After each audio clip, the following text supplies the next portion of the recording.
மக்களே, உங்க எல்லாரையும் கையெடுத்து கும்பிட்டு கேட்கிறேன், பூத்துக்கு போய்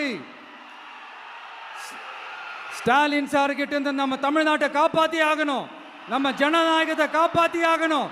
என்ன பிஸியா இருந்தாலும், என்ன வேலையா இருந்தாலும், என்ன வெளியூர்ல இருந்தாலும், எந்த பூத்துல உங்களுடைய ஓட்டு இருக்குதோ அங்க வந்து தயவு செஞ்சு நம்மளுடைய விசில் சின்னத்துக்கு உங்க ஓட்டு போடுங்க. தயவு செஞ்சு உங்க விஜய்க்கு ஒரு வாய்ப்பு கொடுங்க.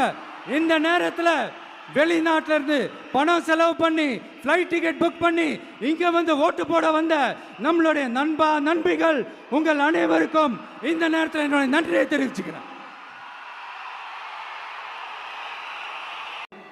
நீங்க ஒன்று கவனிச்சிங்களா? ஒட்டுமொத்தமா எல்லாருமா சேர்ந்து ஒருத்தனை எதிர்க்கிறாங்க. அதுக்கு என்ன காரணம்? ஏன் அப்படி எதிர்க்கணும்? இப்போ அவங்கவுங்க ஒரு தனித்தனி கூட்டணியில் இருந்தாங்கன்னா அவங்களுக்கு ஆப்போசிட்டில் இருக்கிறவங்கள எதிர்ப்பாங்க. ஆனால் ஒட்டு மொத்தமாக எல்லாருமா சேர்ந்து ஒருத்தனை எதிர்க்கிறாங்க. அதுக்கு என்ன காரணம்? ஒட்டு மொத்தமாக எல்லாருமா சேர்ந்து ஒரே கூட்டணியில் இருக்கிறாங்க. என்ன தப்பு பண்ணிட்டான் இந்த விஜய்? மக்களுக்காக அரசியலுக்கு வந்தது ஒரு தப்பா? நல்லாட்சி கொடுக்கணும்னு நினைச்சது தப்பா? ஊழலை செய்யக்கூடாதுன்னு நினைச்சது தப்பா? லஞ்சமே வாங்கக்கூடாதுன்னு நினைச்சது தப்பா? பெண்களுக்கு பாதுகாப்பு ஒழுங்கா இருக்கணும்னு நினைச்சது தப்பா? போதைப் பொருள் கலாச்சாரத்தை ஒழிக்கணும்னு நினைச்சது தப்பா?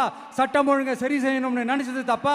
விவசாயிகள் நல்லா இருக்கணும், மீனவர்கள் நல்லா இருக்கணும், உழைக்கிற மக்கள் எல்லாரும் நல்லா இருக்கணும்னு நினைச்சது தப்பா?